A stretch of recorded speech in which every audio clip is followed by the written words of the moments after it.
Bonjour et bienvenue. Aujourd'hui, on s'attaque à un gros morceau, l'automatisation. Mais attention, pas de panique, oubliez le jargon technique, les schémas qui donnent mal à la tête. Non, là, on va vraiment démystifier ensemble comment faire travailler les outils à notre place. Et pour ça, on va voir 4 concepts clés, mais vraiment clés, qui vont faire gagner un temps fou. On connaît tout ça, pas vrai? Ces tâches manuelles, répétitives, qui nous bouffent un temps monstre chaque semaine. L'automatisation, c'est la grande promesse pour s'en débarrasser. Le truc, c'est que ça peut faire un peu peur au début, on a l'impression que c'est super complexe. Eh bien, l'objectif aujourd'hui, c'est justement de rendre tout ça limpide. Et surtout, accessible.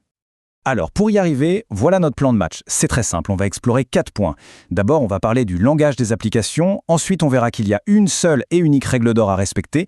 Troisième point, l'intelligence des processus. Et enfin, on verra le fameux secret des pros. C'est parti! Allez, on plonge direct dans le vif du sujet avec notre premier point, le langage des applications. Parce que oui, tout part de là, de la communication.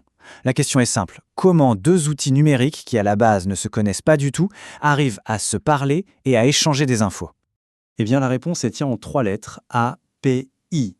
API. C'est souvent le premier mot qui fait un peu peur, qui sonne très technique, mais en réalité, c'est super simple. Imaginez juste un intermédiaire, une sorte de traducteur universel qui permet à deux logiciels de se comprendre et de discuter de manière super structurée.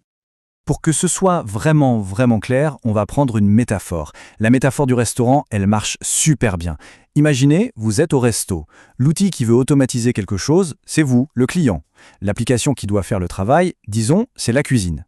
Et l'API dans tout ça, eh bien, c'est le serveur. Son rôle est hyper simple. Il prend votre commande, il la transmet à la cuisine, et une fois que le plat est prêt, il vous le ramène. C'est tout. C'est ce serveur, cette API, qui fait le lien et qui rend toute la communication possible. Et ça donne un pouvoir immense. C'est un peu comme si l'on devenait le chef d'orchestre de tous ces outils. D'un coup, il devient possible de connecter des applications qui, à la base, ne se parlaient pas du tout, et les faire bosser ensemble, en parfaite harmonie. C'est ça, la magie des API. Ok, super. Maintenant que nos outils savent comment se parler, il faut passer à l'étape suivante. C'est bien beau de communiquer, mais il faut leur dire quand agir. C'est le point de départ de tout, le début de notre symphonie automatisée. Et cet événement, ça porte un nom. C'est le déclencheur, ou trigger si vous entendez le terme anglais. C'est vraiment le signal de départ, le go. Pensez au feu stop de la voiture qui vous précède sur l'autoroute. Dès que vous les voyez s'allumer, hop, c'est le déclencheur qui vous fait freiner. Eh bien, en automatisation, c'est exactement le même principe. Et là, attention, voici la règle d'or. Elle peut paraître un peu bizarre au début, un peu contre-intuitive, mais pour qu'une automatisation soit stable, fiable, prévisible, elle ne doit avoir qu'un seul et unique déclencheur. J'insiste, un seul. Pour comprendre pourquoi, on va reprendre l'image de l'orchestre. C'est très parlant. Imaginez un orchestre avec un seul chef. Résultat, une symphonie stable, prévisible, harmonieuse. Maintenant, imaginez le même orchestre avec 2 chefs d'orchestre qui crient des ordres en même temps. C'est le chaos, c'est le conflit assuré. L'automatisation, c'est pareil. Un chef, un déclencheur, et tout se passe bien. Bon, on avance bien. 3e concept maintenant. Et celui-là, il est là pour casser un mythe. On pense souvent qu'une automatisation, c'est un truc un peu bête et méchant, une simple suite d'actions. A, puis B, puis C. Eh bien non, une automatisation, ça peut, et même ça doit, être intelligent. Et cette intelligence, elle se manifeste de 2 manières principales. D'un côté, il y a la capacité de choisir, de prendre une décision en fonction du contexte. Ça, ce sont les conditions. Et de l'autre, il y a la capacité de gérer les imprévus, ce qu'on appelle la gestion des erreurs. Prenons un exemple, ça sera tout de suite plus clair.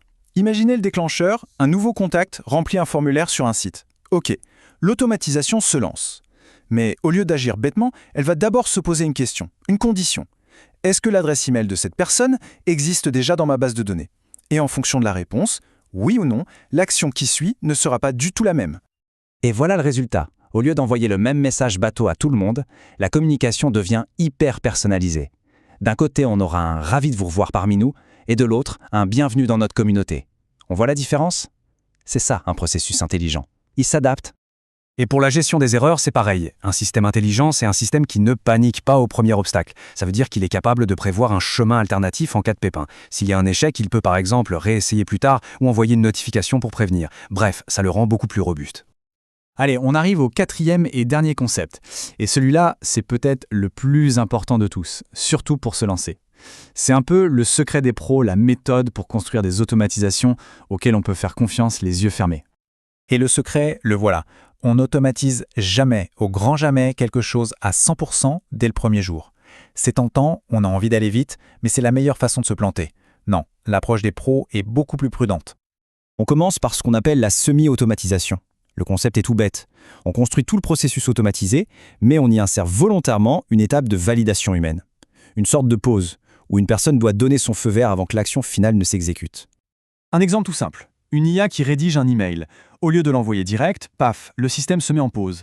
Il attend sagement qu'un humain vienne jeter un œil, relire, peut-être corriger une virgule et cliquer sur « Approuver ». Et c'est seulement à ce moment-là que l'email part pour de vrai. Et cette méthode, elle est juste géniale. Pourquoi? Parce qu'elle permet de tester le système en conditions réelles, de voir s'il se comporte bien, de repérer les petits bugs, tout ça en gardant le contrôle total. C'est la meilleure manière de gagner confiance petit à petit dans son automatisation avant de, peut-être un jour, enlever cette étape de validation.